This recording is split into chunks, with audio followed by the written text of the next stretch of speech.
let's look at the first question. So Rome, the tradition, we don't actually know if this is true or not, but the tradition is that Rome was founded in 753 BCE. And for that early history, Rome was a monarchy. It had a king. Then in 509 BCE, it became a republic. Not a democracy, a republic. And at that point, Rome was very much a poor, backward, and isolated city along the Tiber. And at that point in its history, no one, okay, not even the Romans, could have predicted that in 300 years' time, Rome would become the master of its world, the Mediterranean. Okay? So, to understand why Rome was able to succeed, let me very quickly draw for you a map of the world, the Mediterranean, in about 500 BCE when the Roman Republic was founded. So, at the center of this world was really the Persian Empire. The Persian Empire was in control of the world's three most prosperous regions: Egypt, Anatolia, which is modern-day Turkey, and Mesopotamia, which is modern-day Iraq. And these are the three most fertile regions of the Western world. It was extremely prosperous, very heavily populated. And the Persian Empire was in control of all three regions, okay? So the Persian Empire is like this. Across the Aegean and the Mediterranean from the Persian Empire are the Greeks. You had Athens and you had Sparta. Okay? And these were the two dominant city-states, or what we call polis, on the Greek mainland. Across the Adriatic is, of course, Italy. And the dominant power actually in Italy at this time are not the Romans, but a culture civilization we call the Etruscans. And the Etruscans, for the longest time, were dominant over the Romans. In fact, some people believe that Rome was originally a colony of the Etruscans, and the first kings of Rome were actually Etruscan princes. Okay? And then over here is a place called Carthage, which is an emerging power. Okay? And over here, above the Greek, are the Macedonians. So these are the major cultures and powers of that time. Now, one of these powers will eventually dominate and then provide the cultural framework for all of Western civilization. And if we were to go back in time and we were to analyze this situation, then we could make some predictions, okay? Our first prediction would be that Persia would eventually conquer all of Europe, right? Because Persia had infinite wealth, it had infinite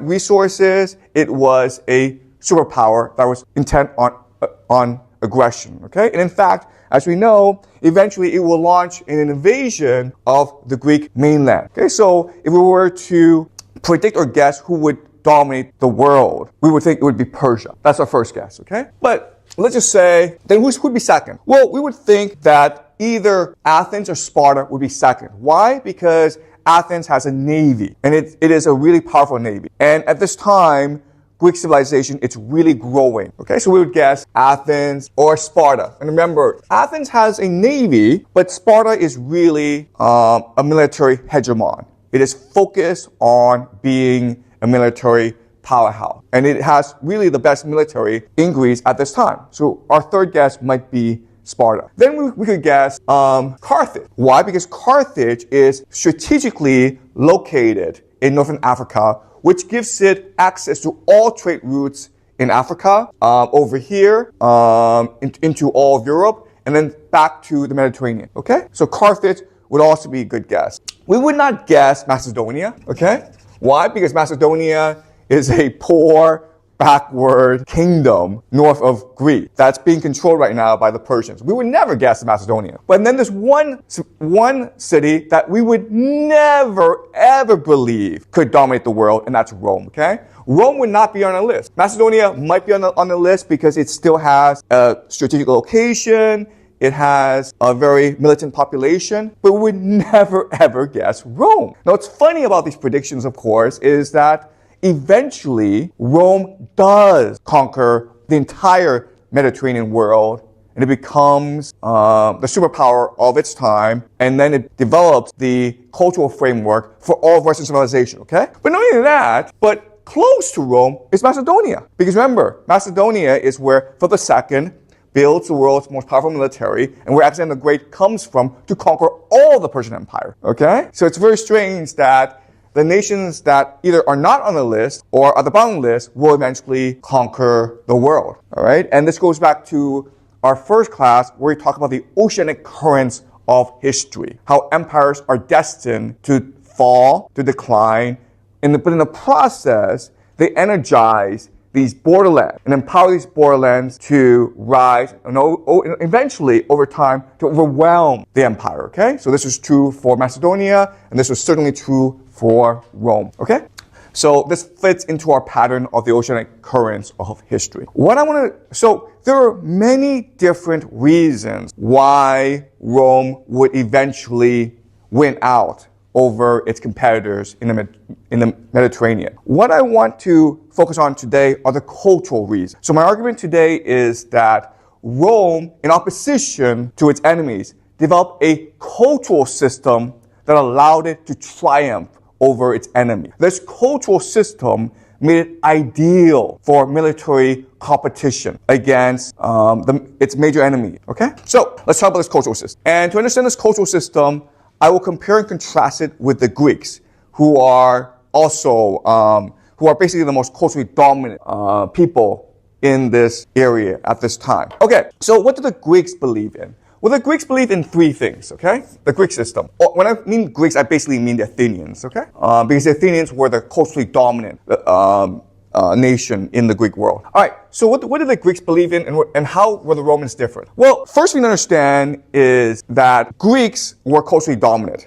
And so what happened was that Romans developed a lot of their cultural systems in opposition to the Greeks, or they learned lessons from the Greeks. Okay, so think about, as an analogy, the relationship between China and Japan. A lot of Japanese cultural systems and values were developed in opposition to China, and because of the lessons that the Japanese learned from Chinese history. Okay? So, let's talk about the Greek values, and then what values the Romans developed in opposition to the Greeks. Okay? So the first value the Greeks developed was the idea of freedom. What is freedom? Freedom represents an egalitarian society in which everyone has the right to speak his mind. His, not hers, okay? His mind. So every citizen was considered equal. And that was the basis for Greek democracy. Everyone has the right to speak if you're a citizen, okay? Now, what is the Roman counterpart? The Roman counterpart is what we call liberty. And they sound similar, but they're actually very different concepts. Freedom is the right to speak your mind, the right to live your life. Liberty is the respect for the laws, history, and tradition of your culture, because that's what enables you to be free. If we don't respect the laws, it'd be anarchy. Also, liberty means basically no king, okay? We will never allow a king to rule us because he takes away our liberty. What's interesting for us is the modern Western concept is more aligned with the Romans than the Greeks. When we think of freedom and liberty, we think of the Roman idea, not the Greek idea, okay? So liberty. The Roman word for this is, of course, libertas. All right, so the second value of the Greeks is the idea of eudaimonia.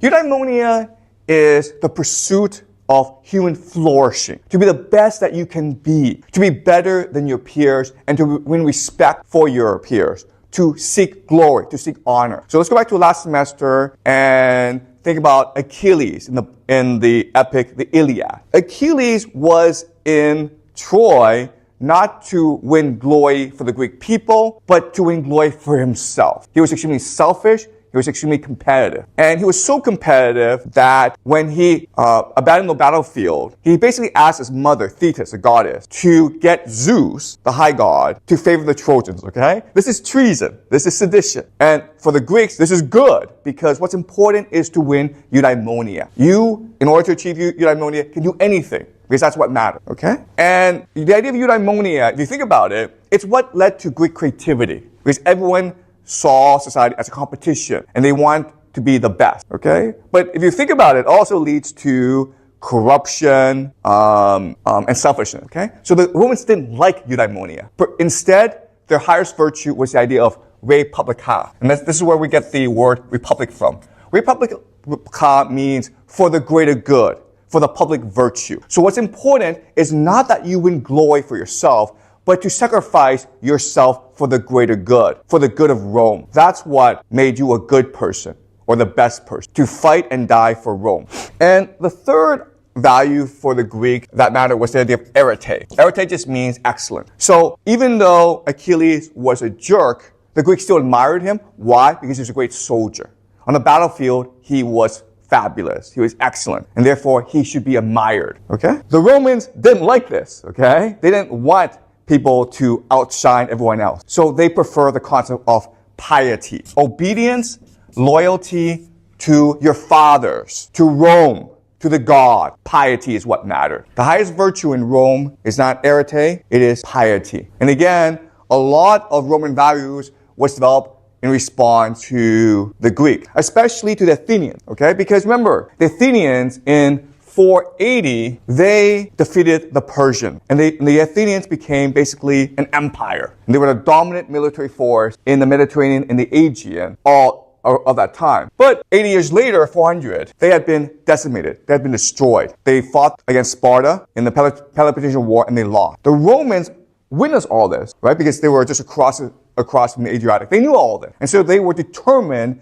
not to repeat the mistakes of the Athenians. And that's why they developed a system in opposition to the Greeks, the Athenians. The Athenians had democracy. And it was common wisdom at that time that it was the democratic system that caused the collapse of the Athenian Empire. And in response, the Romans developed a system called the Republic. Now, there's a huge difference between democracy and republic. They sound the same. And in today's world, we use these two concepts interchangeably, okay? We say American democracy, we say American republic. It means the same thing, but back then, democracy and republic were two opposing systems. So let me give you an example to show you how different the system is, okay? So democracy is basically one man, one vote. It encourages competition, encourages debate, it encourages free thought. Republic is to be ruled by institutions, basically the Senate, okay? Institutions, by laws, and by history or tradition, all right? So what's the difference? All right, let's pretend that we're all going to go out for lunch today, and each of us has a different opinion. I want to go to McDonald's. Eva wants to go and get dumplings. Echo wants to go to pizza. Who knows, okay? But we all have these different opinions. In a democracy, we resolve this issue by having a debate. I make my argument for my idea, then you all make your argument for your ideas, okay?